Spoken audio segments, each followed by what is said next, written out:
What's pro football focus doing? Last week they had Brady. This week they got Brady. We're literally doing it differently from everybody else. Hey, as a matter of fact, moving forward from this point on, I will not make reference to PFF. Ready to get into it? Yeah. All right. We're going team by team. I would be very careful about slinging stones. Am I going to get sued? We go legal on this? I like football season, and all the things that go with it.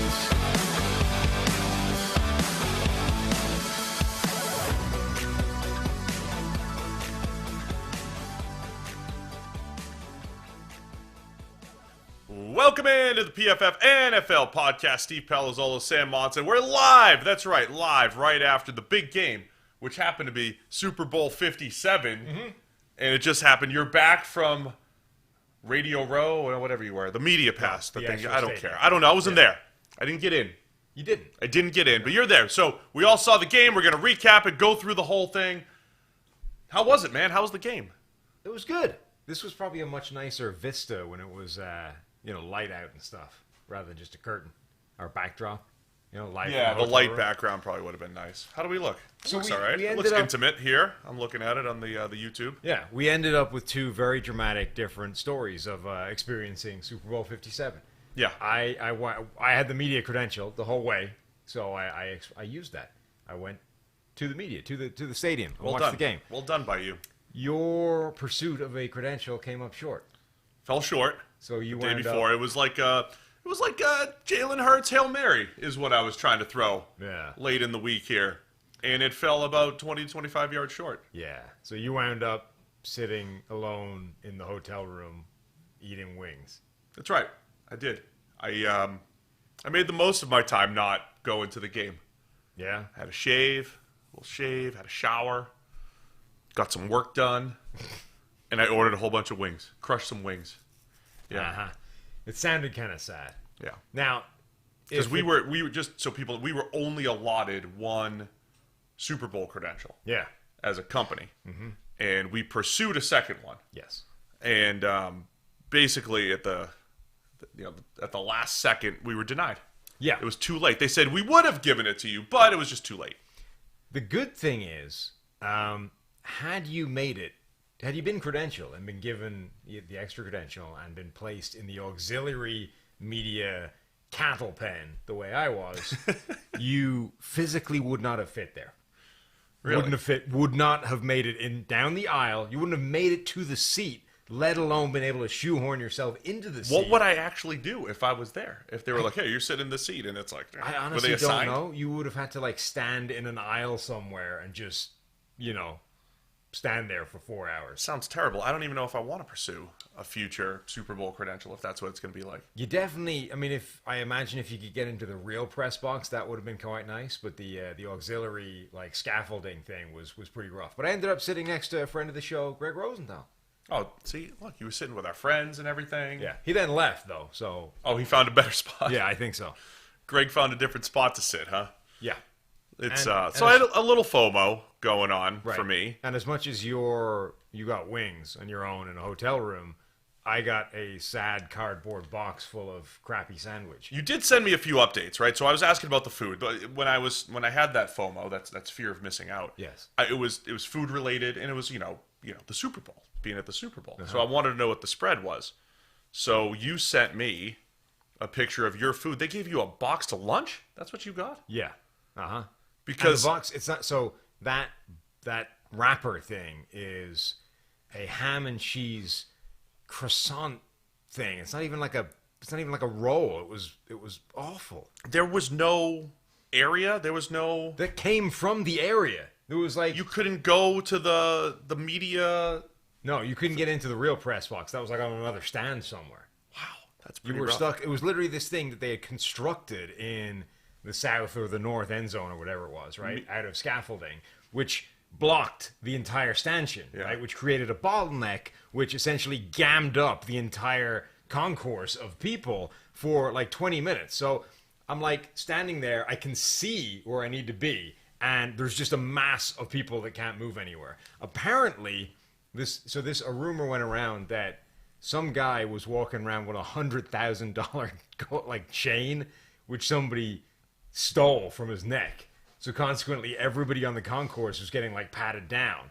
And I did eventually see somebody get hauled off in cuffs, so maybe they found him. But whilst this was happening, nobody was moving anywhere. In the press area or just outside? Just like below it, where the giant throng of people was now reduced to like double file because of the lack of space. Who went to the Super Bowl to like boost a $100,000 chain? Yeah. I wonder who did that. I wonder who did that. Can we throw the image back up really quick? Because as I was, a little, trying to make myself feel better, I was like, how many wings am I going to eat today? I settled on 2 dozen. 2 dozen. And in an onion ring. And so we went with some lemon pepper and some buffalo wings, and we ordered them. We got a little, I freshened up and, got some work done and everything, then settled down with some wings, crushed those wings before the game. Thought I might order more by halftime. Do you have what's a personal record in wings having been thrown down? Oh, we're definitely in the 50 to 60 range. Yeah. There was a spot at one of the local colleges near home that was like 10-cent wings. 10-cent wings? Yeah. Like Thursday nights or something like that. We would go. They were small. But we would go and say, just, give me 50. Just start with 50. Okay. And maybe I got up to 60 or 75 at one point. I don't know. But this was a 2 dozen. They were solid. Right. They were good. It's good. So I feel good about that. I feel good about my food versus yours. No, my food was awful. It sucked. You were a little ahead. You would text me a few big plays like, what was that? And then I would see it on TV. That's a little frustrating. Yeah. This is like my life on a weekly basis, because usually I stream the things and you're watching your fancy-ass DirecTV. So for the last 18 weeks, that's what I've got. So, take it back in the Super Bowl. Well, it was nice being. I was ahead of the satellite people and the streaming people, but I was behind you, so right. You're caught in the middle. So anyway, did you have anything else? Do you want your first Super Bowl experience? Anything else you wanted to cover before we get into the game? No. So the process of sitting in the cramped pen and the food was crappy, but you got to see the game right in front of you. I tell you one thing that was pretty interesting. They had kind of largely segregated the crowd from the Eagles fans were behind the Eagles sideline largely, and the Chiefs fans behind the Chiefs sideline generally. So we were in one of the end zones, which meant that you essentially had one side of the stadium would react positively or negatively to any given play, and the other side of the stadium would have the opposite reaction. So, like, big play happens, the left side of the stadium cheers, the right side of the stadium boos. It was pretty insane, pretty cool. Yeah, that's interesting. You don't get that in most games. There was that one play too, the Devontae Smith reviewed touchdown, where both teams were like walking to the spot, right? And that felt like my experience trying to get a credential for this place, because there was a 5-minute window in which we went to get the credentials, and they were like, yeah, of course you have game credentials. Yeah, all of you, everybody that's here for PFF, of course you have game credentials. So for 5 to 10 minutes on Friday, I thought I was going to the game. Until they're like, oh, no, you only have one. Sorry. There was a brief moment where we did think everyone was getting credentialed and everyone was going to the game. That was nice. All right. You want to get into the football action? And we have to start in your usual dumbass way of doing this. We've got to start at the end. I was going to start at the beginning. No, see, can't do it. This time you got to start at the end, which was the holding call. All right. So it's 35-35. We all saw it. We'd have to do less describing. But 35-35, it's 3rd down. The Eagles have no timeouts left. So they pretty much have to make this stop. If they make the Chiefs are in field goal range, if the Chiefs, it was like 3rd and 7, right? In the red zone. If they just converted a first down, the game was over. Yeah. Right? It wasn't 3rd and goal. They had a first down that they could get. 3rd and 7. Mahomes drops back. He's feeling a little bit of pressure. He throws it up, and then you get the holding call. Mm-hmm. What do you think?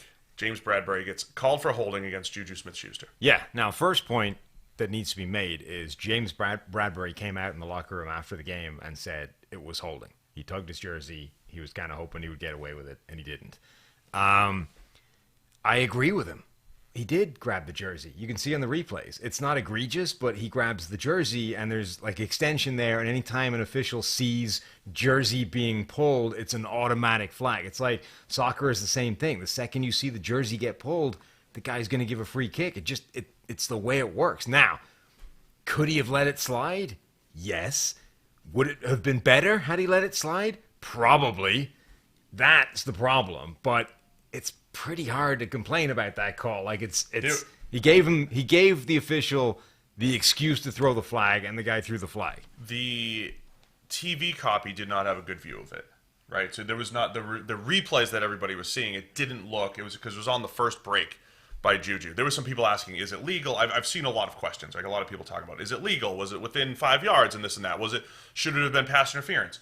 None of that matters, right? So you can never hold as a defensive player. So a holding can occur anywhere. Doesn't matter if it's 5 yards. Doesn't matter if it's behind the line of scrimmage. Doesn't matter if the pass is catchable. That's why you hear the ref say before the pass was thrown, right? Or it doesn't really matter. It's just a holding. Has nothing to do with pass interference. I think the problem that's been raised, my friend back in New England, Michael Hurley, who covers the NFL back there for NBC Sports Boston, brings up the point that last year's game where Logan Wilson had the defensive hold, it was the first defensive hold in that game back against Rams-Bengals. This was the first defensive hold in this game. They both occurred just under 2 minutes. They both basically handed a first down to a team and essentially ended the game, right? This one did pretty much end the game. So that's where I think people are upset. It's the fact that they had not seen penalties the entire game. The Chiefs got away with, or the Eagles got away with one early. Was it one of the Chiefs' first drives, where there was probably a pass interference over the middle that James Bradbury got away with early in the game. So it's you've said this before, right? It's like, oh, it's going to be one of those games. It's going to be one of those games. We're going to play it like that. We're going to play it like a playoff game. Be a little bit more aggressive. Because James Bradbury said, yeah, I grabbed him. But the follow-up question would be like, did you do that at other times during the game? Did you get away with like 6 of them? We won't know until we really see the film and everything. But it was the timing of the call, I think, that really has people like, man, that hurts. And then Jalen Hurts also loses the opportunity to drive back. We've got this epic back-and-forth game. The Eagles just had an incredible drive to tie the game down 8. The Chiefs, of course, come back because they've been unstoppable in the second half, and they deserve credit for that. Mm-hmm.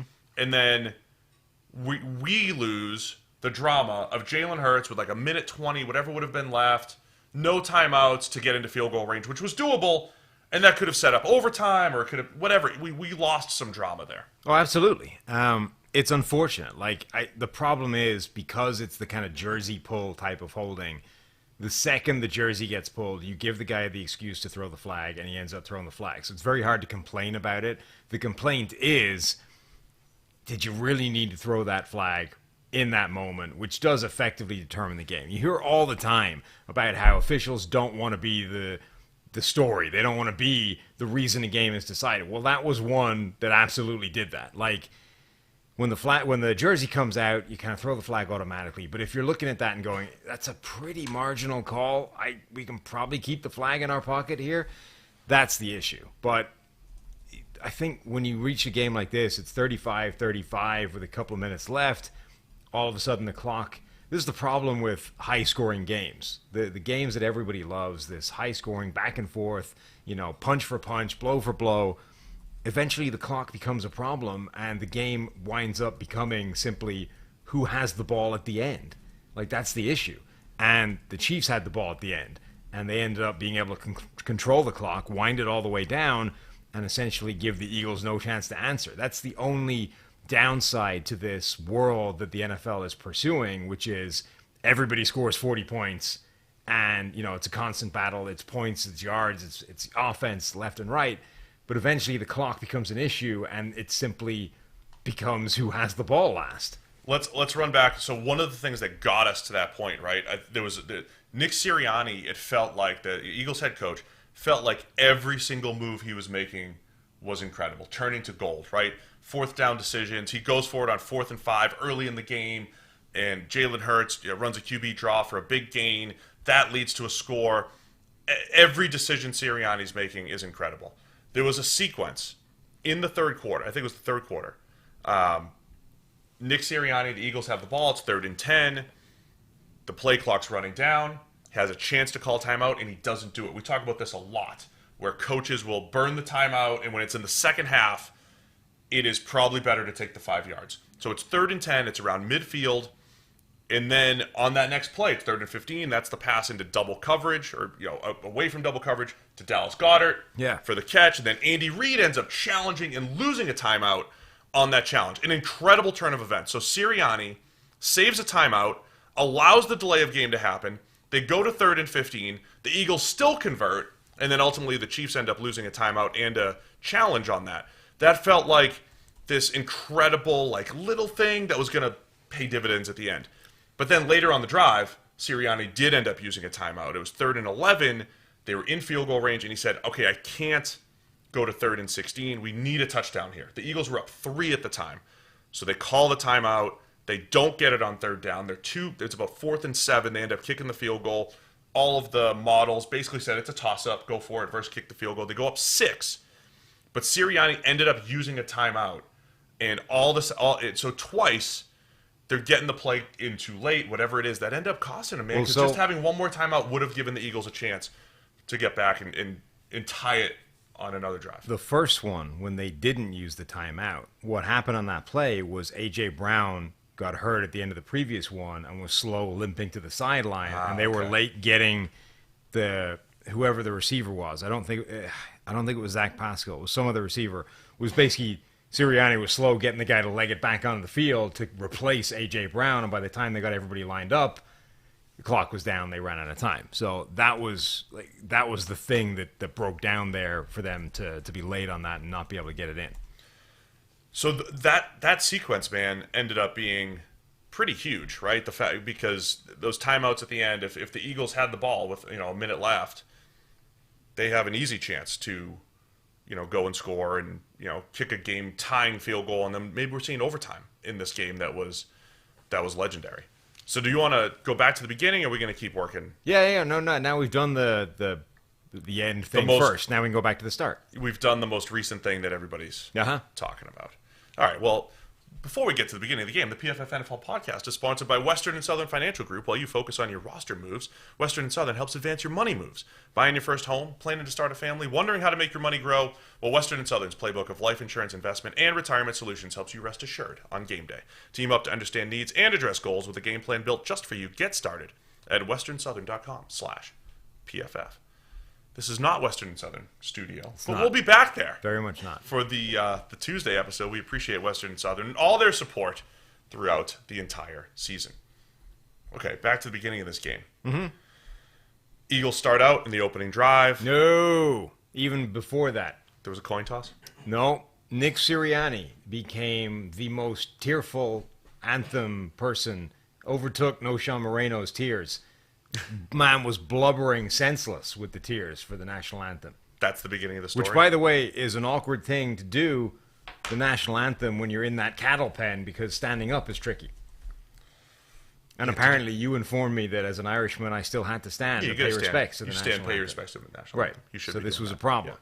So, tears streaming down Sirianni's face. Man was emotional. Thoughts? Yeah. Good for him. Yeah.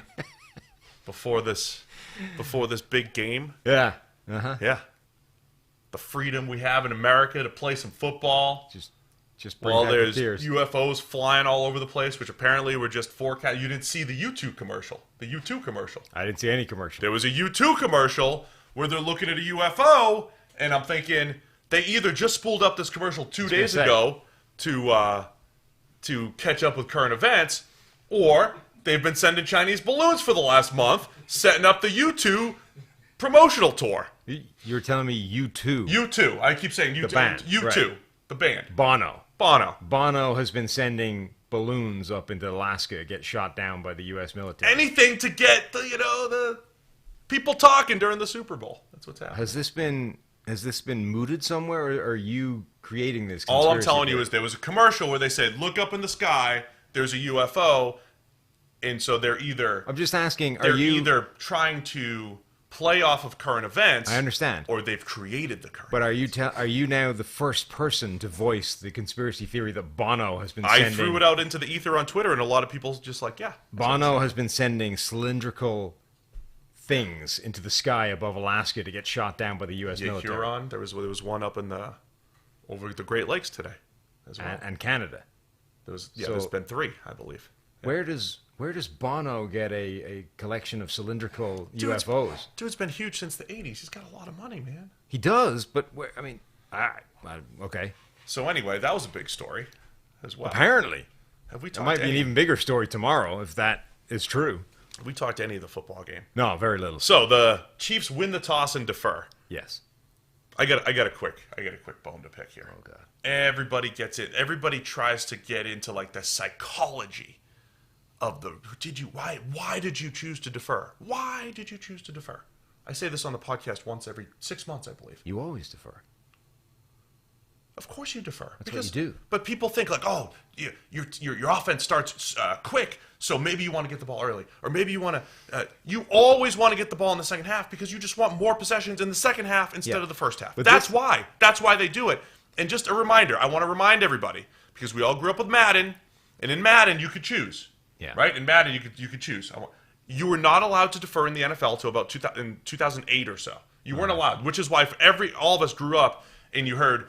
The Chiefs have won the toss and have elected to receive. They had no choice. They had to receive. They were not allowed to defer their choice. If you won the toss, you had to receive every NFL game up to 2008 or whatever. And then when they finally were allowed to defer, it took a few years for teams to catch on and say, oh, I can have the possession in the second half? Okay, I'd rather do that. Yeah, and now they do generally as a matter of course. But this was a game where there was talk before that it would actually be a game, if you're Kansas City, where you don't necessarily want to defer. Not because it's still not the most smart, statistical way of doing it, but because of the unique matchup with Philadelphia, which is, we'd been saying in the preview show, there's definitely a world where Philadelphia's offense rolls, they get in a good groove, they do the front-running thing that they've done all season long, and they put Kansas City under some serious pressure. But the potential issue for Philadelphia was if the reverse happens and Kansas City gets a quick score, all of a sudden they put some serious scoreboard pressure on Philadelphia, and that's a scenario we haven't necessarily seen them in so far this season. And maybe this is a team where you actually do want to receive the ball and try and put them under that pressure early and avoid them being in the situation that they've been in so often this season. But they didn't. It did feel like early on it was like the Kansas City defense was flying around. They were hitting hard. It looked like they were trying to – I'm not saying they were trying to hurt Devontae Smith, but because like every time you hit him, it has a bigger impact. The guy weighs $150. They were hitting him hard. Yeah. It felt like the Chiefs were coming in saying, we want to send a message defensively. Devontae Smith happened to be on the end of it, right? Right. But it felt like one of those games where the defense – like when you have the jitters and the adrenaline, it's actually better to be on defense. But it didn't matter because the Eagles still went down the field pretty handily. They did their rugby stuff. Jalen Hurts missed his first throw, and then they converted 3 straight first downs, one from the pocket, one with a run, or with a scramble from Hurts, I believe it was, and then one with a scramble and a pass from Hurts. Whatever it was. They had 3 straight first downs on 3 straight plays and started moving the ball. So the Eagles get up 7-0 pretty quickly, and it's like, all right, they came to play. Yeah. They look good.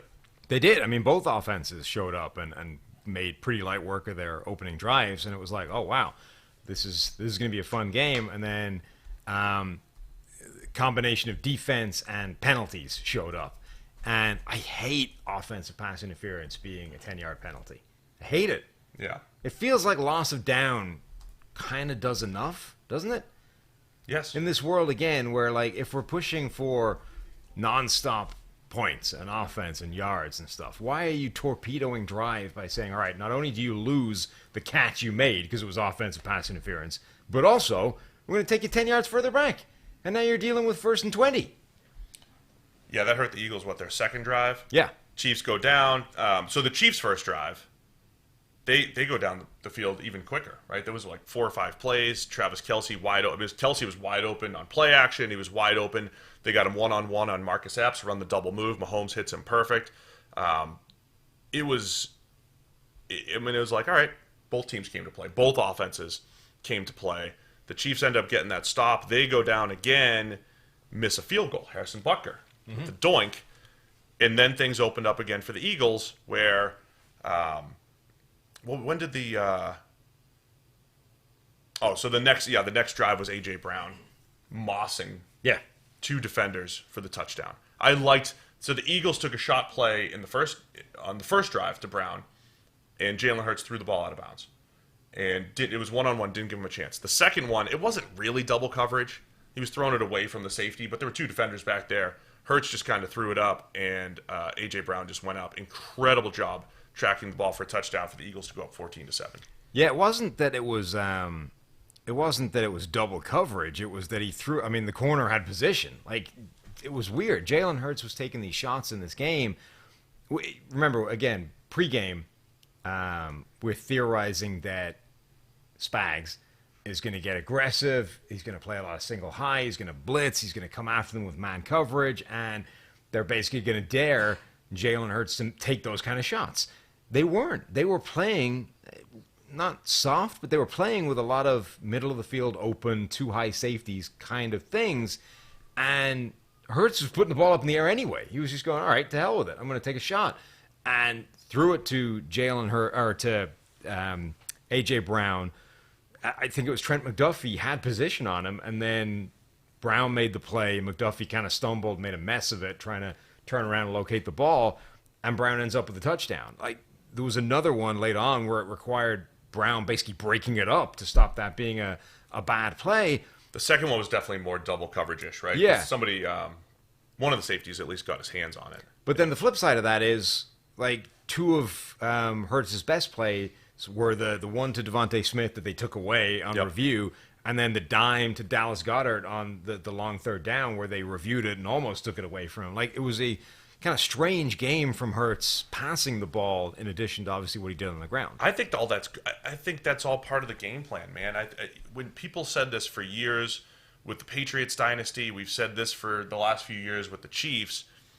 It's really tough to hold the Chiefs under 30, right? You hold them to 28, 27, maybe 24, on good days, right? They're going to score points.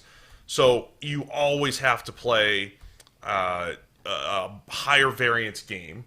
And the Eagles, we said this on the show too, like if the Eagles are going to make the right moves as far as fourth down aggressiveness, but also I think taking the deep shots is part of that, right? I love that on the first drive, they took a shot play to A.J. Brown. Now, I thought they got away from it a little bit as the game went on. They didn't always need, like, they moved the ball pretty effectively. But they got away from it a little bit.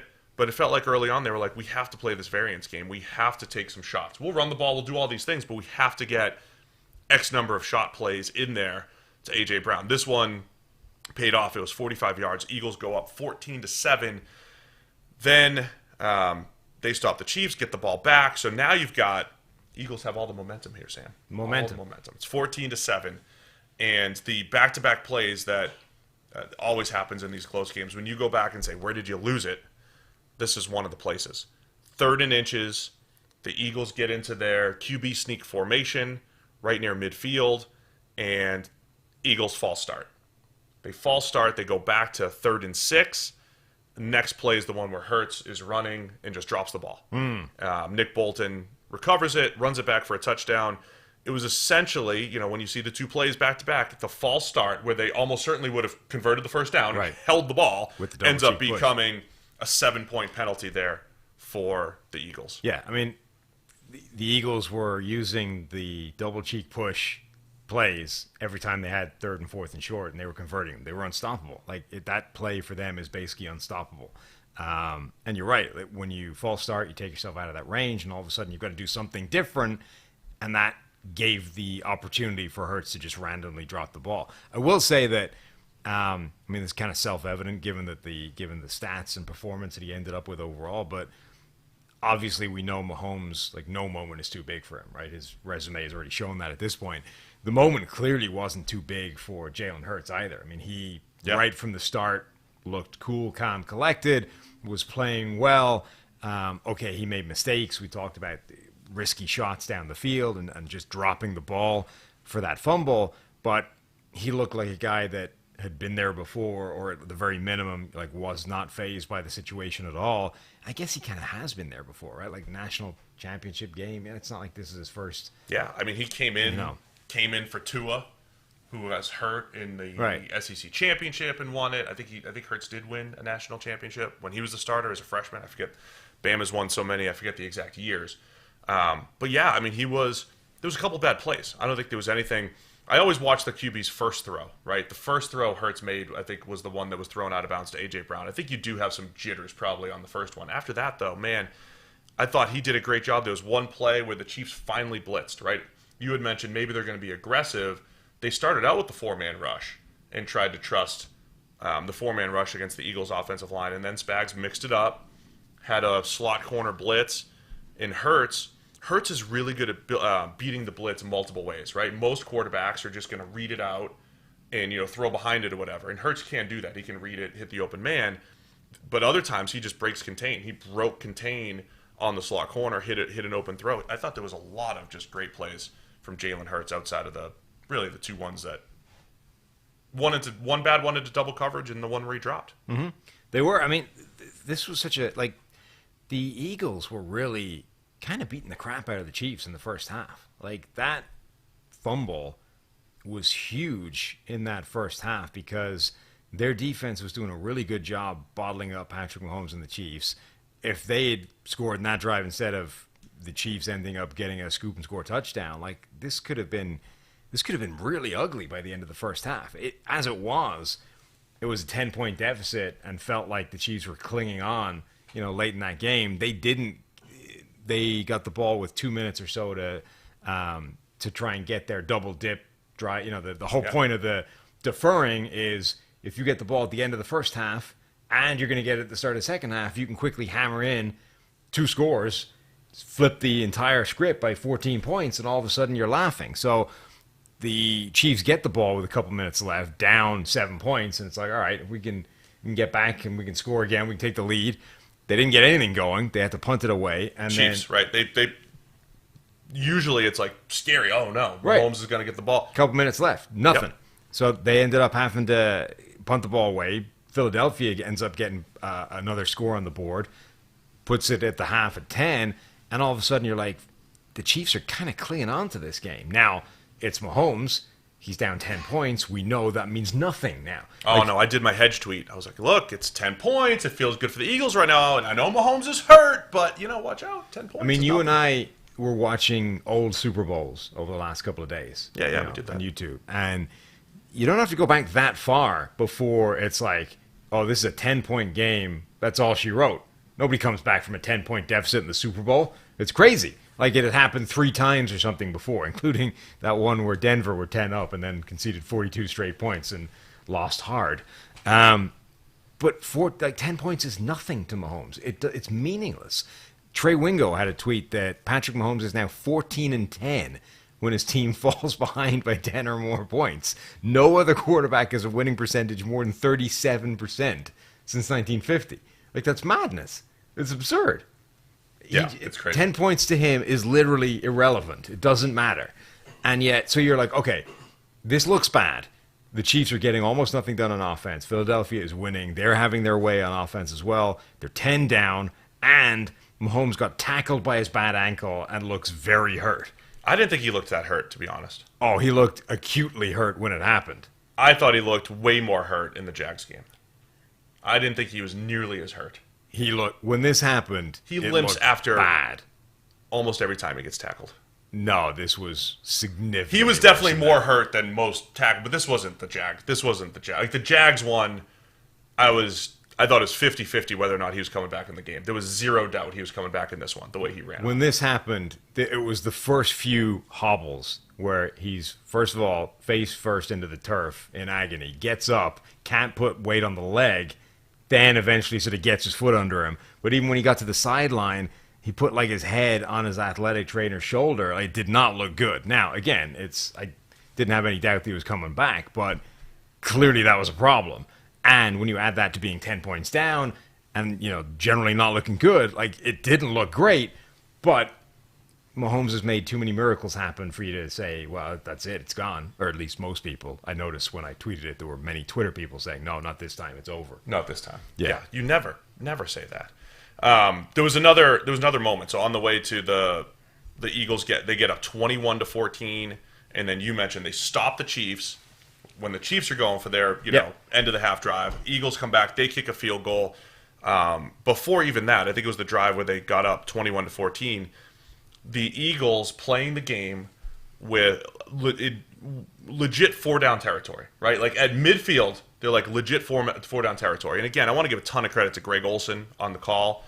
You didn't get to hear Olsen, but can't give him any credit. He's laying all of this stuff out. And when Pacheco, at the end of the game, broke free and the Eagles were trying to let him score, Olsen's yelling, get down, get down, get down. I mean, he's... McKinnon, wasn't it? Was it McKinnon? Yeah, McKinnon, sorry. McKinnon breaks free, and Olsen's yelling, get down, get down, get down. He did a great job of laying out scenarios and all that stuff. he pointed out, when you see the run on 3rd and 7, Eagles get 2 yards, now it's 4th and 5, they know they're going for it on 4th down. It's not just, hey, we failed on 3rd down, it's 4th and 3, let's go for it. Like, they know. They're making calls to go for it and just use up all 4 downs. And they go for it on 4th and 5 at midfield, and Jalen Hurts, they just run a QB draw, which, again, that's not a common call, but it shows, like, the ability. When you have a rushing quarterback, other stuff doesn't have to be perfect, right? Like, to run a good QB draw, like, you need like 1 or 2 blocks in a mobile quarterback, and you'll get it. And they do that on 4th and 5. So the Eagles do this great job of all these edges, playing aggressive. That led to a touchdown. I mean, those are the types of things the talking heads on the big channels are like, oh, fireball offense, you went for it at midfield. Those are literally the reasons why the Eagles had a chance to win this. So as much as it felt like maybe the Eagles blew it, they needed all of these things to go right? The double coverage throws to A.J. Brown, the 4th down decisions, all of that stuff to go right. Yeah, they handed the Chiefs 7 points, but the aggressiveness was important for them. Yeah, I mean, both of these head coaches, I think, have been amongst the best in the NFL this season at adding to their team's chances of winning, whether it's the pregame kind of work with the initial 15-play script or play calls, 4th down decisions, all this kind of stuff within games. They are both doing an incredible job, and I think both had pretty good games in this. But the game completely started to flip on its head in the second half when the Chiefs were able to go down with that first drive after halftime, look like a different offense. Like, that functioned. It was able to work. They started causing the Eagles defense all kinds of issues with misdirection. It looked like the first drive, right? The first drive of the first half, where everything looked good for both sides. The Chiefs go down, score, and all of a sudden you're like, oh, this 10-point deficit that looked like it was about to be a problem for Kansas City. Now we're talking about a 3-point game, and the Chiefs' offense is back in business. And then the other thing that really swung the game was Kadarius Toney's punt return. The punt return, yeah. So it was 24-14 at the half. You mentioned the Chiefs, their first drive, they go down and score. So 24-21 Eagles. The next scoring was the Eagles kicking the field goal. That was after all of the saving of timeout for the delay of game and the challenge by Andy Reid and all that stuff. So it's 27-21 Eagles, and the Chiefs drive down once again. And, they did a really good job. Like, there was a point in this game where the Eagles were something like 9 for 14 on 3rd down, 2 for 2 on 4th down, right? So they're getting all of these conversion downs. And the Chiefs hadn't even converted a 3rd down, which is usually their thing, right? They'll just kind of like, whatever, sleepwalk through 1st and 2nd down sometimes, and it's like 3rd and 14, Mahomes and Kelsey bail us out. It was different in this game. They were on schedule, the Chiefs. So there was a point in this game where they were in it and hadn't even converted a 3rd down, the Chiefs. Like, they ran the ball well when they wanted to. The short passing game against the Eagles soft coverage. We haven't mentioned like the overall theme of the Eagles pass rush, right? Of just not really, when they did create pressure, Mahomes did some of his Houdini acts, and then other times they just were unable to get pressure. So the Chiefs' short passing offense in this one, very efficient, combined with that running game. That's how they were moving the ball. What kind of replays did you get of that punt return?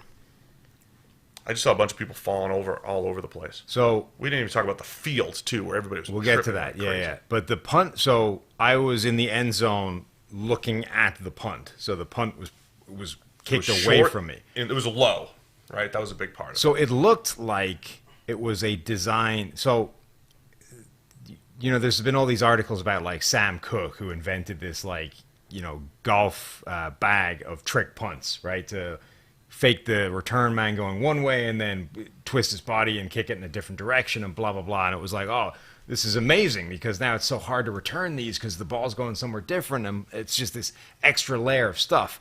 This felt like the Eagles intentionally got too cute with that stuff because it looked by design that it was all set up to punt left, but then the punter sort of deliberately kicked this kind of slice screwball off to the right, and then they shifted a bunch of cover guys out to that way to bottle it up, and there's nowhere to go because all the blockers have gone somewhere else.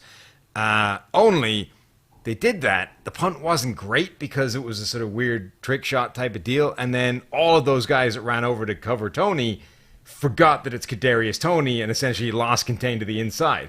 And then as soon as he cut back across the field, it's like, oh, all the blockers that set up for this side are now here, and there's like a giant lane down that entire side of the field. Man. I didn't catch all of that. That's good. That's good. Look at you bringing some insight from the press box where I wouldn't fit. But like it felt like sort of the downside of getting too cute with that stuff. Like at some point, just stick to the sort of the meat and two veg of like belt it as far as you can, as close to the sideline as you can, and cover that. So don't complicate it that much. I usually say when you're the Chiefs in particular, a team that has Patrick Mahomes and effective offense and all that stuff, they never want to be too cute on special teams. Like if they never have a good special teams play the entire season, they'll still score a lot of points. They'll still be okay. Yeah. They're still the best team in the NFL. The Eagles are close though, right? They're close to this too. Like you never want to obviously hand the Chiefs anything, but handing them a touchdown on a fumble and handing them essentially on the punt return, those were big, right? Especially when the Chiefs were essentially, I know people are going to say, hey, the Chiefs they scored on every second half possession. That's true. This one was a 5-yard drive because of the Kadarius Toney return. Backing up for 1 second too, the touchdown that put the Chiefs ahead initially, that was the misdirection Toney play. That one, do you remember, were they faking the short motion or did they fake the jet sweep? Because the second one was to Skyy Moore was a fake jet sweep motion. I can't remember if the first one for Toney was jet sweep or if it was just like the normal short motion when there's a receiver, you always motion him into a stack. That happens all the time. And then they reverted out into the flat and there was a miscommunication. I think that's what it was, right? I mean, one thing that was clear throughout the game is that the Kansas City offense was causing all kinds of problems for Philadelphia's defense with misdirection, whether it's the plays you're talking about, whether it's simple concepts that were causing issues of play action. TJ Edwards was getting absolutely lost over the middle a couple of times in the first half, like couldn't keep hold of Travis Kelce. Like they were basically behind the eight ball almost the entire game. And there were so many coverage busts. And obviously there was one late as well on the other side of the ball where the Kansas City defense lost track of Devontae Smith. But like, I don't know who gets credit for that. Like if that's an Andy Reid thing, it's always difficult to tell how much credit Andy Reid should get, how much Eric Bieniemy should get, like where the genius of this entire offense lies. But the collective really caused problems for Philadelphia's defense. They had a whole bunch of plays where they just straight up busted it, dropped coverage, all those kinds of things. And that's a big reason, Kansas City was able to score as much as they did. Yeah, so our guy Eric Eager, rest in peace. He said Andy Reid would bring out the good stuff in this game, and he absolutely did. They also brought out the merry-go-round thing that didn't work. Merry-go-round play did not work, but to me it was the other stuff, right? Like the one of the plays on one of those big drives was just a fake. It was either a fake bubble or a fake swing wheel route. Like that's one of those plays for teams that throw the ball short as often as the Chiefs do. You should run that once a game. Like you should always just have that in the bag, right? We're going short. Yeah. We're going to fake short, and it's a free pass to Juju up the sideline, right? It's a free open throw. They broke out the good stuff, right? In the second half, the second touchdown, the one to Skyy Moore, because I do believe the first one was just short motion, right? It's this thing. This is what makes the play call so special. It is this thing that you see as a defender over and over and over again, right? You see this. Every team runs it. You motion a guy from wide and into a stack. And then you usually run behind the stack, and it's like, oh, what are they going to do? You get a two-way go. And then they sprinted back out to the flat. Eagles, they could have communicated better. Right. It looked like they had never seen anything like this, though. But the other thing about the Chiefs' offense, because they deploy so many elements of misdirection within each individual play, it's almost like you can add, if you bring out a traditional, like, quote-unquote trick play, like, the halfback passes, right? Yeah. So it's kind of where it's a sort of simple run play, and then everyone bites on it. The running back pulls up and tosses it over everybody's head. You always kind of wonder to yourself, like, why don't teams run one of those once or twice a game? They always work, right? But they don't, and that's why they don't. Yeah. But I suspect those plays are an awful lot more likely to work in an offense like Kansas City's when there's a couple of elements of misdirection before you even get to what they're running in the first place. So the second a defense actually thinks they diagnose what it is you're running, they're going to bite the crap out of that. And if you have something else in the back, that's why you every now and again you see those crazy screenplays they run, where there's like 3 elements of trickery in there and a fake. And it's the fake right at the end that screws everybody because they thought they'd figured it all out. Like they'd waded through the trickery and the misdirection. There's the ball. Jump on it, and then, oh, crap, they had one more thing at the end of it. And that's the thing we didn't account for. That I think those plays are so much more effective for Kansas City than anybody else because of that. The other element, too, like when you watch the Chiefs script, there's always, like, Travis Kelce's, like, if there's 15 plays in the script, Travis Kelce's in 15 different spots, right? And you always say coaches are gathering information. They're saying, okay, how are you going to handle Kelce, right, first of all? And then there's always a screen pass. Right? So if the big story is the Eagles pass rush, right? And they're just like, okay, we're going to get after Mahomes. There's always that the Chiefs offensive line is so good at softening their rush, letting the pass rushers get there, and then it's like, oh shoot, turn around, there's a screen pass behind you. It's the storytelling of it, right? It's as soon as the defense knows what's coming, they're given an answer to it. That's how Peyton Manning used to do that, but he would do that like at the line of scrimmage, right? Yeah. You're showing me this, well, I'm going to give you that because it's going to be open. It's almost like the Chiefs and the play calling. It's always telling the story where as soon as you start focusing on one thing, we're going to give you something else.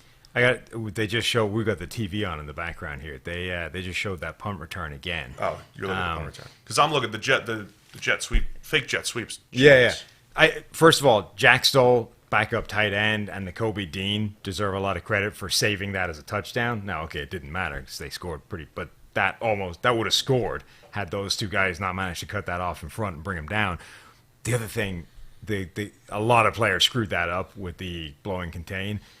The most egregious one, however, was my guy TJ Edwards again, who did not have himself a good day. Yeah, poor TJ made a bunch of bad plays in this game. That was one of those plays where you texted me before I saw the play, and you were like, TJ Edwards having a rough time of it. So I'm like, all right, what happened now? Yeah. That was like play action, and you see Edwards like take one step, and then boom, he falls right over.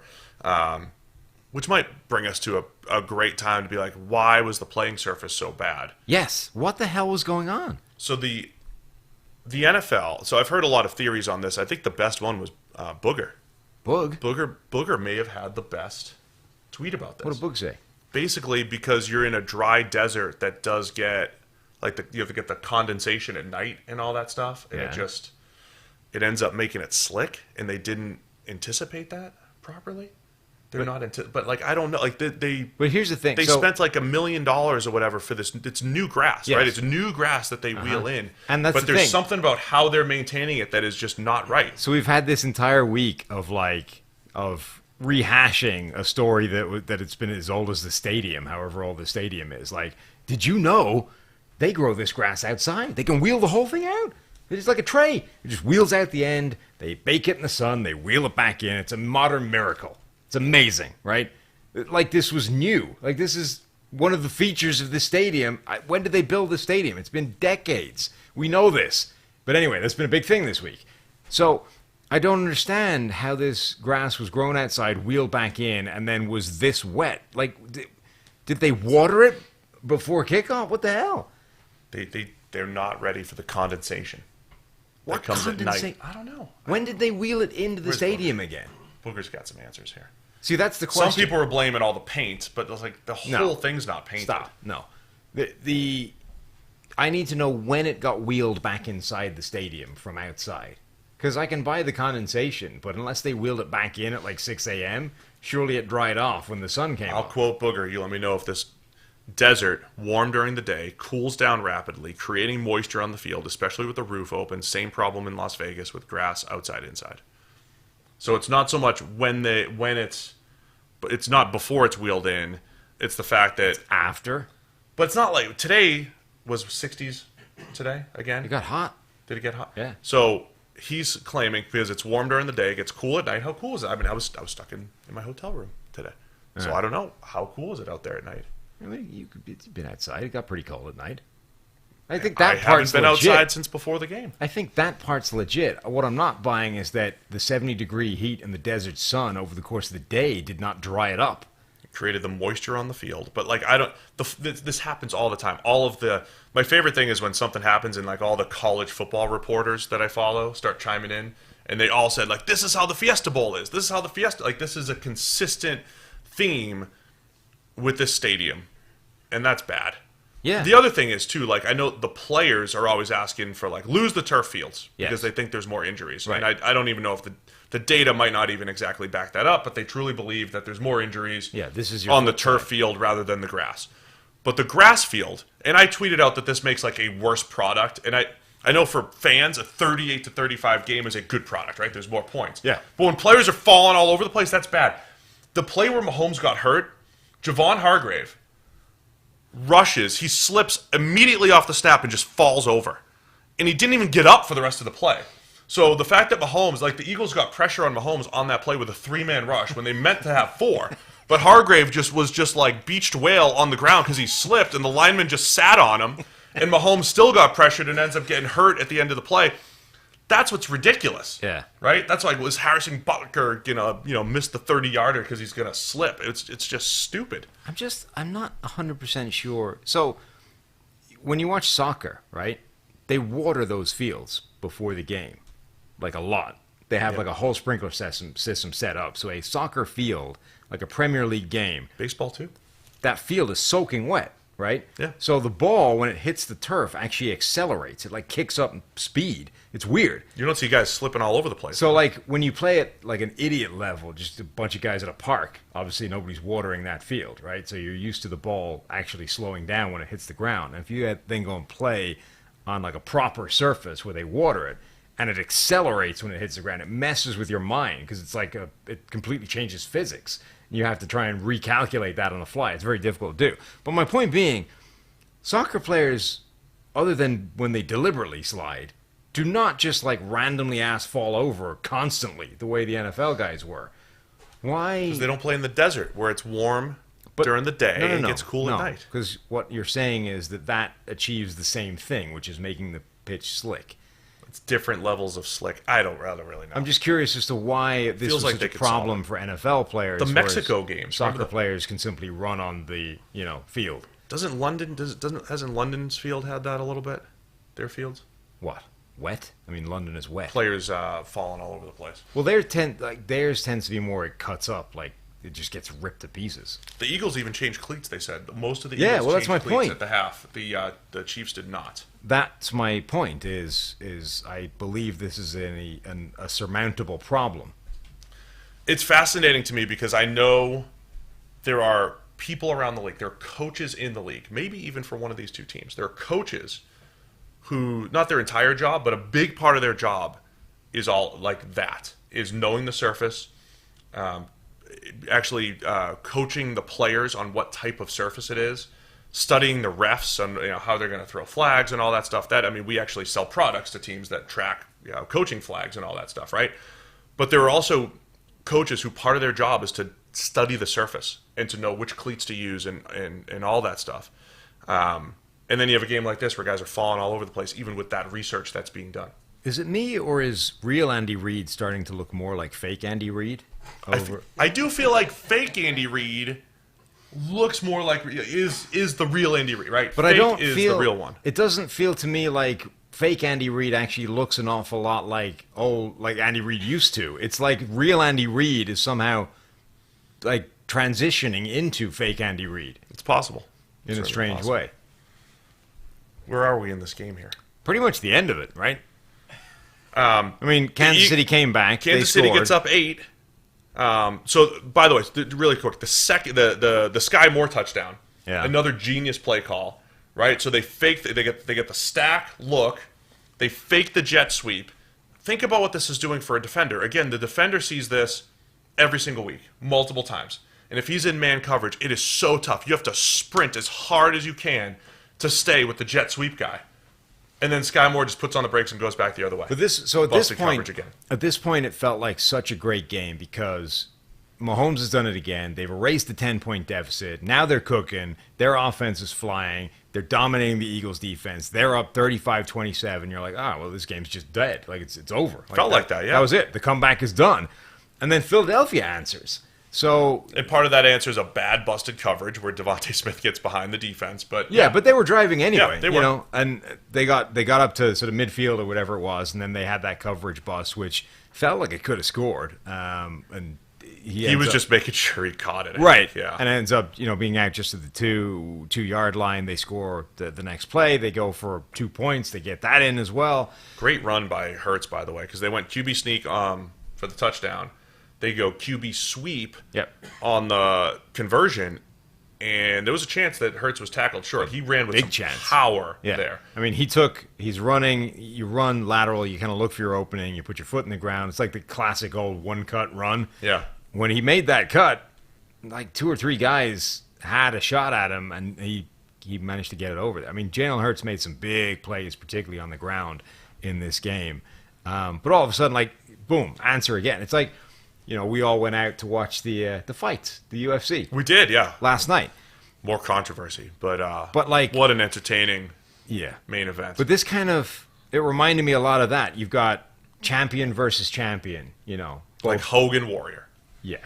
So you've got, what is he, the featherweight champion going up to face the lightweight champion, right. And this is NFC, AFC, but the same thing. Like, it was back and forth in both those things, and every time you think one guy's got it locked up, the other guy comes up with a counter punch and hits back, and this was like that. Like, it just kept coming back. The Eagles end up tying it up, and then we get down to the final minutes, and then, unfortunately, the clock just becomes an issue. Yeah. That's what it was. I was impressed by the Eagles coming back to tie it at 35. Same. Somebody suggested on Twitter, I liked this idea, so obviously we get to this point, the clock now becomes an issue, and in these games where it's offenses are dominating, eventually the clock becomes a problem, and it's simply who has the ball at the end that determines who's going to win. So the Eagles or the Chiefs end up chewing up a whole bunch of clock, and then we get the penalty, and then we get we're going to try and let them score. Actually, I'm not even going to take your score. I'm going to drop at the 2 and chew up all the clock, and you got no time left. Somebody suggested that there should be a new rule in the NFL where a team can at any time simply concede a touchdown and get the ball back, like just as an automatic thing, right? Like, boom, like a timeout. Instead of taking a timeout, you agree, we put 7 points on the board for you, but we get the ball right now. So rather than this whole thing where you're like, we're trying to give them the touchdown, but they won't take it, and we just... You're not allowed to concede the touchdown? No, it's essentially, instead of being held hostage where one team can just squeeze out the clock until you bleed dry, you can just say, nope, the clock stops right now, we give you 7 points, but we get the ball right now. I see. So you can essentially get the ball back at any time, and it costs you 7 points. I like that as an idea. I mean, if we're talking maximum entertainment value, yes. I kind of like that. But it doesn't. It fixes because the Eagles tried to let McKinnon score. He did the right thing, going down in bounds, but because here's the less thing. Exciting finish. Because here's the thing. Like, everyone wants to see the team with the ball doing something positive and trying to score points and answering essentially the other team, right? But eventually, when it's a game like this where offense is dominating and defense is struggling, the offense then just changes their goal from scoring points to eating up as much clock as possible, and that's not fun anymore. Like, simply chewing game clock is a crappy thing to happen. You're just rooting for fun or nobody the funniest wants to see it. You're rooting for fun or the funniest thing. If we're going down this route, which the NFL has been for years, of essentially trying to create arena league football, where the games end 63-65, and it's simply whoever has the most possessions wins the game. If that's what we're doing here, then let's do it the whole way. Let's say, all right, you can no longer eat the clock. We're going to take that option away from you by allowing the opposition to essentially get the ball back at any time by simply putting 7 points on the board for your team. I think that's a good solution. All right, well, it's probably not going to happen, but I do like it as a concept. I think that's cool. Let's talk. I want to talk a little bit about the very end of the game, too. So the Chiefs kick that field goal. There's 8 seconds left. The Eagles get the ball on the kickoff. They go down. There's one last play. I thought the Eagles were the best rugby team in the world. They're only good in mall situations, apparently. I mean, they're very good at those very situations. Good at the mall. Is that how I would phrase that? Very good at. They have a very good mall. They have a good maul in Philadelphia. What they don't have is a good lateral game, and apparently they tried to hide it by not even using it. The last play was from, 35? Last play from the 36-yard line of Philadelphia. Yeah. And the Eagles just line up and run a Hail Mary, and Jalen Hurts throws it 20 yards short, which is the expected outcome for every NFL quarterback. From the 35? From the 36-yard line. What's that in the air?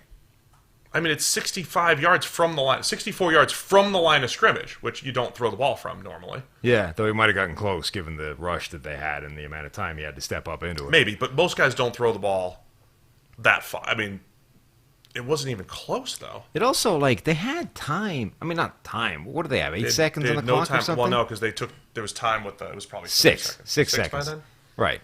Which is... They had time for, a quick out. Right. At least something to not just go, well, let's just bounce around here for 5 minutes and then throw something that has no shot of getting into the end zone. I really thought, and I'm a rugby expert even further now after watching Ireland France yesterday morning. It was great. There was some good offlets and things like that. Some what now? What were they called? Offloads? Offlets.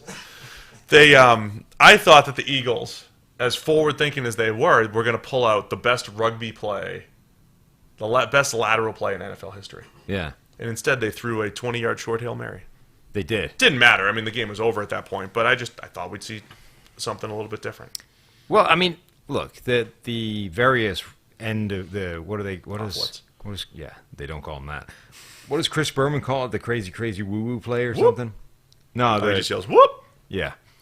But the thing that teams break out at the end of the game that has no chance of working, it has a slightly better chance of working than an 80-yard Hail Mary.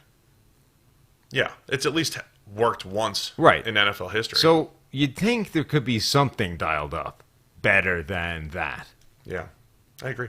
I mean, at the point where he decided to throw that, he honestly had a better chance of scoring by running it. If he just took off and decided to try and beat 6 guys on his own, he had a better shot of scoring. He had a better shot running it and maybe starting his own laterals.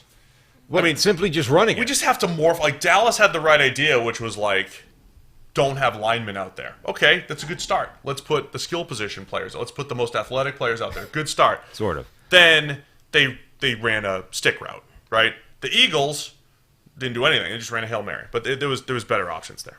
Yeah, it was bad. I mean, well, there were better options on the basis that the option they actually took had literally a 0% chance of working. None. We do have breaking news coming out of the Super Bowl. Do we? Super Bowl champion Chad Henne has announced his retirement after 15 years in the NFL. Did he just leave the gloves in the field like they do when they retire from fighting? Just leave them in the middle? And he left the clipboard right on the sideline. Left the clipboard. In the confetti. Yes. In the middle of the field. Chad Henne has said, this is my last time hauling this thing around. Good for him. I've left here with my health. Uh-huh. I haven't had to start a game in about 12 years. Yep. This is the dream. It was a critical point. Tyler's losing it over here. I almost lost it a couple weeks ago when they announced Chad Henne as a 15-year veteran. Yeah. But also, I remember when the kid was in high school. In Chad Henne's favor, a legitimately instrumental part of them getting this far. He came in, executed a drive, which itself is crazy. Chad Henne has had a significant hand in both Chiefs championships. In the dynasty. Yes. Chad Henne finished the divisional round game against the Browns. Yeah. And led a 98-yard touch. Sorry about the Browns. Led a 98-yard touchdown drive this year. Right here. In these playoffs. Good for Chad Henne. Travis is obviously now the favored son in the Kelsey household. Oh, for sure. He wins that. But a good mom will console, She did. There was footage of it. Of course there was. She was they giving were him following hugs her and all around that kind of stuff. That's good, yeah. Does Jason retire now? I don't know. He's only 2 years older than Travis. Yeah. Which is also crazy, with a few more years in the league, right? Mm-hmm. I don't know. Jason still playing at a really high level. Tough way to go. Do you think that Travis's unusually successful, youthful, appearance, so Travis Kelce's 10 months younger than Gronk, and Gronk has been retired twice, including for over a year now. Won WWE titles, the whole thing. Right. So I'm wondering, and yet Travis Kelce appears to be basically playing at the peak of his powers, showing no sign whatsoever of slowing down. Do you think that's because of how successfully he's able to just act way younger than his age? I think there's something to that, yeah. Like, he's going out there... He cuts promos. Like, if you think listen... he's trying to follow the Gronk path, though. He's cutting promos. So and what did you stuff say? now. They're 2 years older, Jason? Yeah. They talk dramatically differently. Like, Yeah, if you true. listen to their podcasts, It's true. they don't talk like they're from the same generation, which leads me to suspect that Travis's pursuit of the younger vernacular is somehow inspiring a youthful endurance in the league. Maybe it's just hanging out with the younger guys. You know? Yeah? O-linemen tend to, O-linemen are more mature. Anyway, Travis is, hanging out with the youngsters and all that stuff. Right. That could be it. It's working for him. How was Rihanna in the stadium? I mean, it was solid. So She announced that she's pregnant, second child. Yeah. Your thoughts? Well, she kind of revealed it. She kind of revealed the baby bump during the performance. So the first hear. part of the performance, I was busy throwing elbows to get to the bathroom. Great. It's really great. When I got to the bathroom, there was quite a large queue coming out of it. And then as the queue was snaking its way into the bathroom and towards the, what do you call them, the urinals as opposed to urinals. So you go round the back past this wall where all the urinals are, right? And then the people that have finished come back out to wash their hands and out to the door. Some guy, and because you limited amount of time, right? However much halftime is, plus Rihanna, plus you got to get food, right? There's a lot of things to juggle. I would think most people would take the order of, we go to the bathroom, we get food, we try and catch Rihanna, right? That's the sequence. There's always a brave individual who goes a different route. So this guy came back from behind the wall with this tray that included like a fully dressed hot dog, a thing of fries, a drink and stuff, which he had to have balanced on the top of this urinal because there was nowhere else to put it. I like where this is going. And that's not a pleasant smelling place. No. And from the limited scientific understanding I have of smells, that's particles in the air. Yes. Which are now sitting on this man's hot dog as he's about to go out and enjoy Rihanna. I thought you were going to tell me they all fell. But yeah, it's a questionable decision. I'm simply, there was no, disaster other than the fact that he then ate this shit. Poop dog. Yes. Guy ate the poop dog. But he got to see, it's a once in a lifetime. Like, wouldn't you make that sacrifice to see Rihanna live? There are hundreds of people's piss particles in the air attaching themselves to this hot dog that guy then shoveled into his face. I mean, tough decisions have to be made when you're in a Super Bowl crowd. But that's just not the right call. I love that you caught this. See, this is why you justified the credential. I appreciate you justifying the credential because your presence there helped us unpack the punt return play and the urinal hot dog. That's just, look, there's a lot of situations where multiple choices. There's poop particles in the air too, probably around the bathroom, but that's all in his dog as well. Multiple choices can be made, right? It's a multiple choice world we live in, and sometimes you're going to go in a different route than other people. But there are some times where the decision you make is just objectively wrong. And when you end up with the poop dog, that's one of them.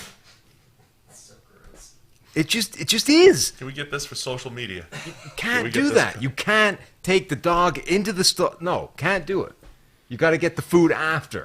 Oh, it's a terrible, terrible decision. It really is. But he caught the performance. Yeah, he did. He caught the performance. He did catch the ball. So anyway, after I'd thrown the elbows and taken a piss and then made it back to the thing, I caught the back end of the Rihanna show. All right, great.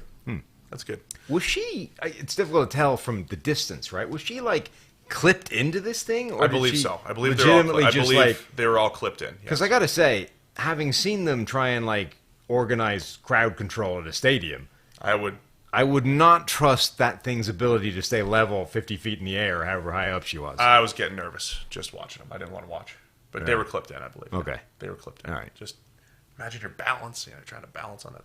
I just forget. Sturdy. I mean, I would have enough confidence in my own balance. What I wouldn't have confidence in is whatever system is Oh, they were flying around and everything. But whatever system is like raising all four corners of this thing consistently functioning and not like one corner suddenly lurches that way. That would be my concern. Yeah, that's understood. I have supreme confidence in my own balance. They made it, though. They survived. So people liked the performance. I don't know. I was in and out. I was doing some stuff. A lot of work. We're catching up with some work. Back at the hotel. Hitting some more wings. Yeah. There's buffalo wing sauce all over our room, by the way. There was a little spill. Me in the There's a little slightest. spill, but look, we're moving out tomorrow. We've been here a week. We're moving out Thank God. tomorrow. Yeah. Let's wrap it up with this. High-level themes coming out of this, because you got Patrick Mahomes. We always talk about playoffs and legacy and all that stuff. Mahomes gets his second ring. He's been a starter for 5 years. 2 Super Bowl rings, 2 MVPs, first MVP to win the Super Bowl since 1999. Breaks a lot of curses. Breaks a lot of stuff in there. I think there's an Eagles theme coming out of this as well, but let's talk Mahomes, legacy stuff, and everything. We can also have a discussion with Patrick Mahomes without being like, we just saw this thing. He's Tom Brady. He's better than Tom Brady now, because I don't think that's the case. But, boy, what an unbelievable start to his career. I mean, I think Mahomes is incredible. I think he is the best player in the NFL. I think he's the best quarterback in the NFL. And the only thing separating him from the greatest of all time conversation, which includes Brady, which I think probably does include other quarterbacks as well when you adjust for era, etc., is longevity. I mean, the thing that makes Brady Brady is not what he did for a 5-year stretch. It's that he did it for 23 years and kept reinventing himself and coming back and winning more rings and doing, like, setting more records and just kept doing it over and over and over again. And, Peyton Manning did it, albeit fewer times, but reinvented himself. Like, that's the difference, right? If you hear all the time, like, oh, if player X walked away today, he's a first ballot Hall of Famer. And it's the sort of longer those guys end up playing, inevitably, the more it becomes pretty clear that that's simply not true almost all the time.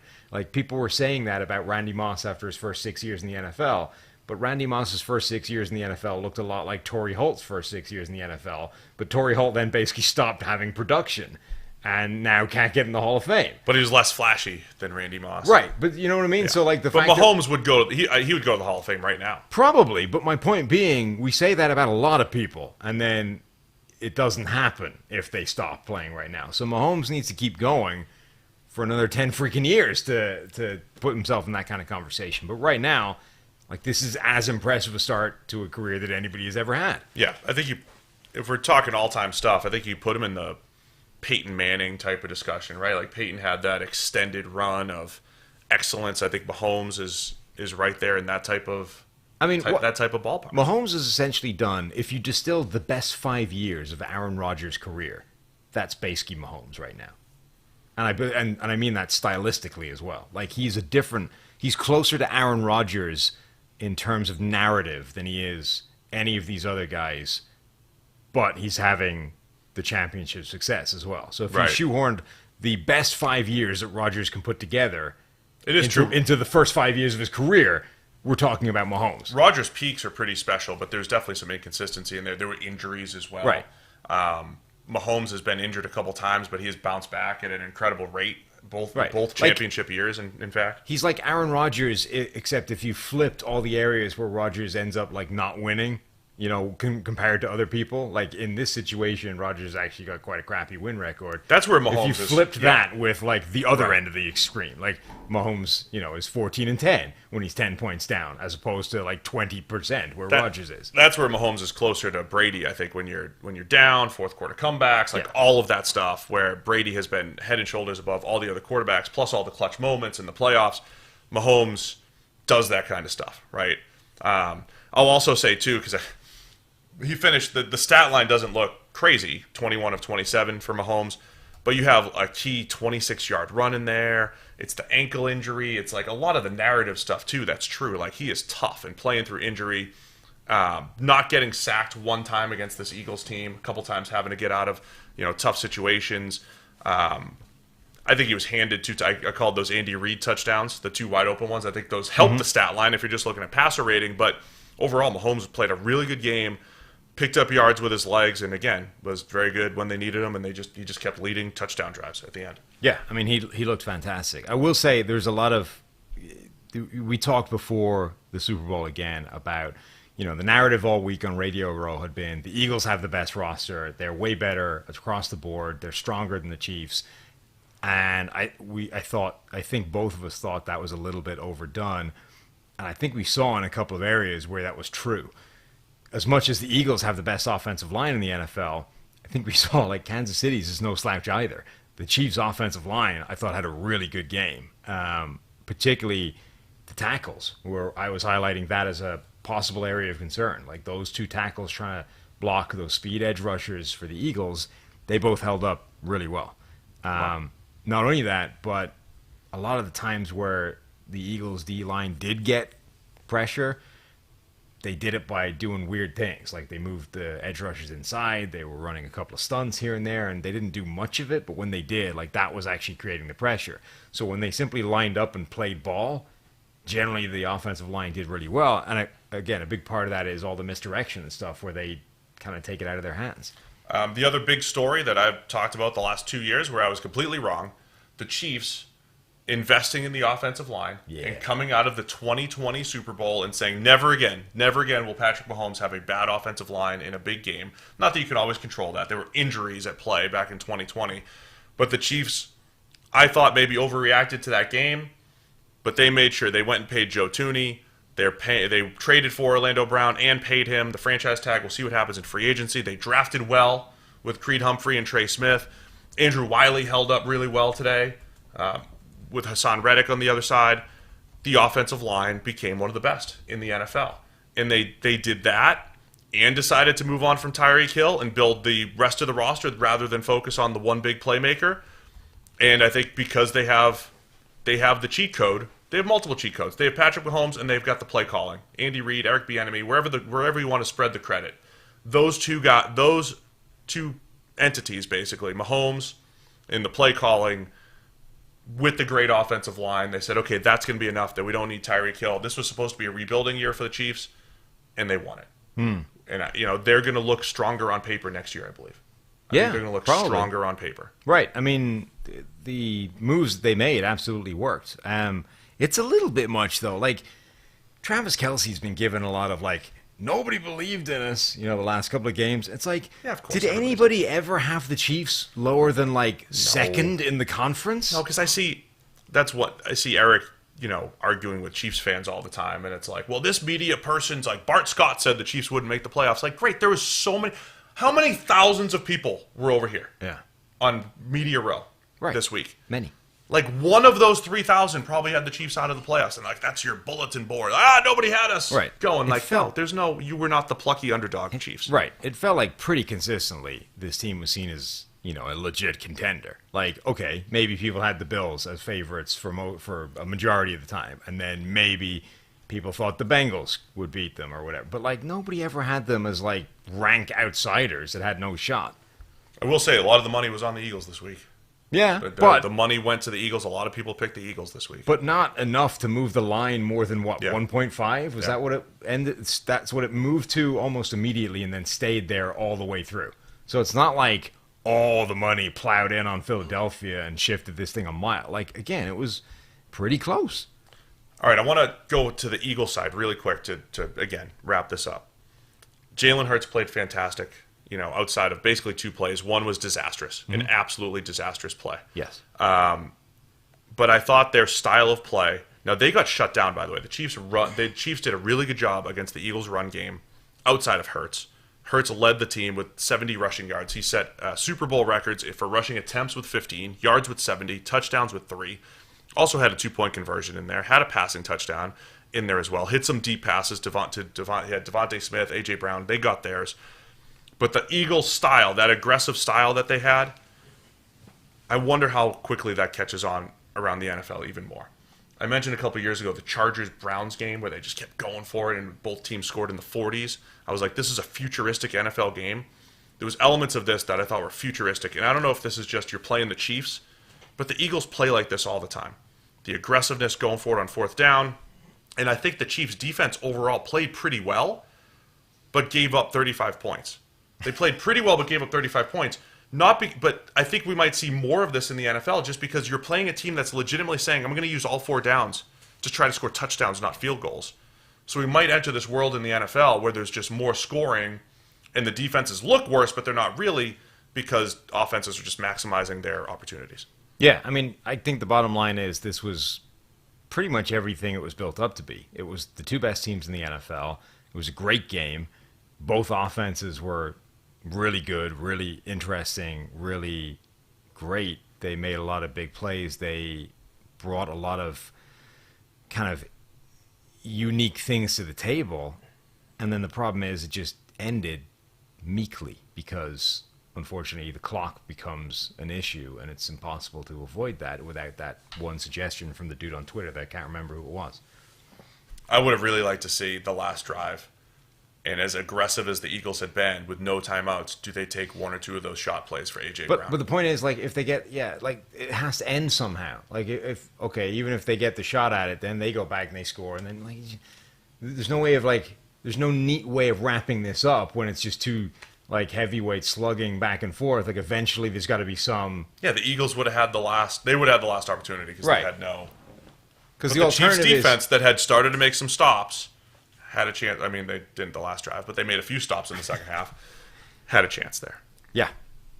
Anyway, great season, man. Mm-hmm. That's it. Do we want to wrap on the start of the quarterback carousel news? Derek Carr? Derek Carr. Or Chad Henne?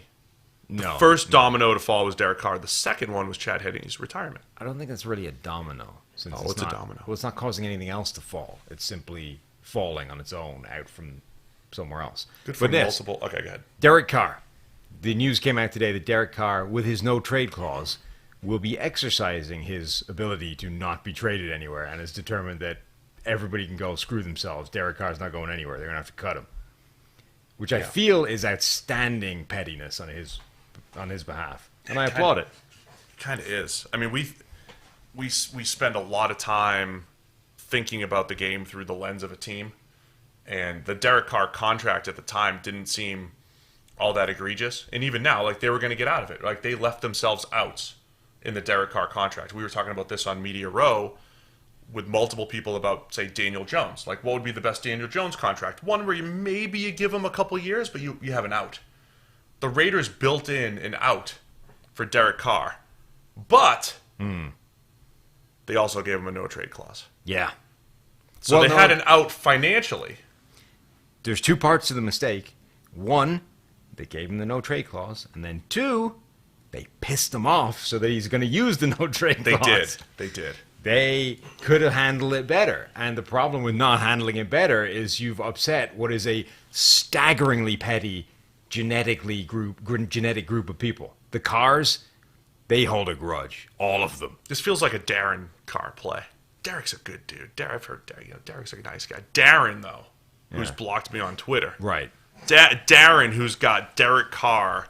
He's got the ear of Derek. He's got it open. He's got his tweet deck with Derek Carr open at all days because he'll just come out of nowhere, right? Like, I made a statement that a couple years ago that Derek Carr's interception streak, like, what? Look at these 3 plays. He should have interceptions. I'm just bringing some context to stupid interception-free streaks. But then everybody's like, watch out. Here come the Carrs. Mm-hmm. Here comes Darren. And they were right. Will Brinson gave me a heads up. Yeah. And Darren Carr pounced. This feels like Darren Carr was like, nope. Accept your release. Just get released, man. It's just like if you were going to, upset one quarterback in the NFL and be 100% sure that it would come back and bite you in the ass if it could, it would be the Carrs. Yeah. They're going to do it. Yeah. And they did it. So Josh McDaniels got to do a little more. He's got to know about social media, and the best Darren thing, Carr and everything. The best thing about it is he let him on. He's like, yeah, I'm going to go visit with the Saints. Let's go check them out. We could make something happen until there. The last second. And they had a whole deal worked out, and then he went, nah, I'm just not going to do it. See ya. I'll tell you what, that's the kind of pettiness I want in my building. Mm-hmm. So free agent Derek Carr, come on down. I mistakenly, because I was quick on the trigger, I went right to Twitter, and I was like, oh, so you don't get trade compensation. And in my head, I was like, oh, he'll leave as a free agent, you'll get a comp pick, but you don't because he's got to get released. So there's no comp pick either. So the Raiders legitimately get nothing. Yep. Except the savings. Yes. That's it. So Derek gets to stick it to them on the way out the door. He said, I'll leave you with nothing. Mm-hmm. Ouch. Where do you think he ends up? Probably in New Orleans, where he had the sleepover already. He had a sleepover. It's kind of fascinating, right? Because he ends up becoming the first guy available by quite some distance now because of this. But he's he's the first guy available, but he's also like the consolation prize for everybody. You know what I mean? Wasn't Wentz the first guy available in previous years too, or was he last? Wasn't Wentz like the first? Hasn't he? But I feel like QB need like the Commanders and the Colts both traded for him. Yeah, and then like better quarterbacks were available it's like, later. But the Derek Carr thing is weird because he's available right now, essentially, as soon as they cut him. But nobody is going to be going after him as their first option, right? You're going to be trying Aaron Rodgers. You want Aaron Rodgers, but Rodgers. So that the timing of this is incredible, right? So Rodgers tomorrow starts day one of 4 days in darkness, right? While Derek Carr must be released by, is it the 15th? Or is it going to happen before that? But it has to be it's whatever the day that it becomes fully guaranteed. It's got to be before. It might be the 13th, which might be tomorrow. So if Derek Carr gets released while Aaron Rodgers in the darkness, it really puts needy teams in a bind here. But I think Carr will probably take his time. Yeah. Find the date. I'm looking for the date. It's not obviously in this article, which is unfortunate. What happens to Rodgers when he emerges Thursday? Well, it depends what his decision is. Or is it Friday? Is it 4 24-hour periods in the darkness? He said he can leave any time. Is he going to make it the whole 4 days? Is Rodgers a quitter? Is what I want to know. Because he was very confident that he's going to spend the whole 4 days in the darkness, but he's like, you can leave any time. Is he going to bounce after what if he gets his answer after 10 hours? Well, here's the question. If he emerges from the darkness retreat with the answer that he wants to come back and play for a different team, but he does it in 2 days, is that a red flag? Because now you didn't see through your thing. Now you quit. You bailed. Yeah, you're already a quitter, right? And we don't at this point in your career, we can't afford to bring on a quitter. I'm only interested on us anytime. Yeah, you can only come to us if you've made it through the 4 days before you come to that conclusion. If you decided that after 2 days, that's just half a job. Yeah, I don't think. That means if he bounces early, it means he's going to retire. I think he sounded really excited about this 4 days. He's been looking forward to this for a while. He's been looking forward to it. I think he's ready. Yeah, for the 4 days, which itself is a little. But I'm just I think Carr is going to take his time too. So Carr will remain unsigned before. Let me ask. But I kind of feel let me ask the people what they think. But I kind of feel like that's going to be enforced because I just don't. Why would you sign Derek Carr now when something better might be available? You know what I mean? If you're who? Anybody. I don't know. The Jets, right? If you're the Jets, why would you jump on a Derek Carr just because he's available now when Aaron Rodgers in 4 days, once he climbs out of a black hole somewhere? I don't know. You wouldn't. Might be available. Rodgers might end up with the Raiders, though, back with Devontae. Sure, but my point being, anybody that could sign Derek Carr right now is surely interested in better quarterbacks. Yeah, I've heard all NFC South teams may be potentially interested. So the most recent rumor is maybe the Bucs are just going to get their salary cap in order, so they might go transition year, which means they're probably out on Carr. The Saints obviously had the sleepover with Carr, and then the Panthers, I think this is false, but they said they're going to investigate Carr. They're sitting there at pick 9, right? And the heavy rumors everywhere are that they're with Josh McCown in there. He loves C.J. Stroud. McCown's the new QB coach that they're going to try to go get Stroud at 1. Atlanta would be intriguing. All the NFC South teams. But Atlanta in particular, because they got some good weapons. They're in the right spot. And the offense, I think he'd actually be kind of fascinating in that offense because he's got mobility. They've got some good players. They've got a good run game. They need defense. That's where they need to draft. I actually think he would be pretty fascinating in that offense. Well, we're gonna talk about this all week. We're gonna get home. And is there anything else you want to touch on? No. The QB carousel?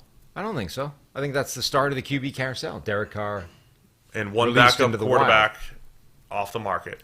Yes. In Chad Henne. Sadly, Chad Henne will not be gracing us with his majesty anymore. Yeah. wonder if Jim Irsay does these darkness retreats when he's making his decisions. No. It's not going to be Coach Saturday. That was another piece of news today. Was Jeff Saturday definitely eliminated? It sounds like Eagles OC Shane Steichen's the leader there. Yeah. So the Colts like play callers from the Eagles generally. But it did, all the reports did say, like, pending an agreement or something, right? Yeah, we'll see what that means. Did leave the door open for a quick pivot back to Jeff Saturday if the wheels fall off that thing. And an official congratulations from us to PFF Bobby. Yes. Bobby Slowick goes from pass game coordinator for the 49ers to offensive coordinator Yep. for the Houston Texans. Uh-huh. So, like, yeah, congrats and all, Bob. Still a little upset he didn't let us break it. He didn't let us break it. Tom Palazzolo broke it. We're sitting there at breakfast. Mind 2 pancakes more than I should have eaten, but just enjoying a nice breakfast, and Tom Pelisseiro's breaking it. Yeah. That Bobby So we both is the new OC you know, in Houston. We both sent him a very sincere text. Congratulations, that's awesome. Really pumped for you. Yep. And then I sent him a little follow-up one saying, kind of mad you didn't let me and Steve break the news, though. And he's sort of like, lots of laughing faces. Yeah. And I kind of wanted to be like, no, I mean it.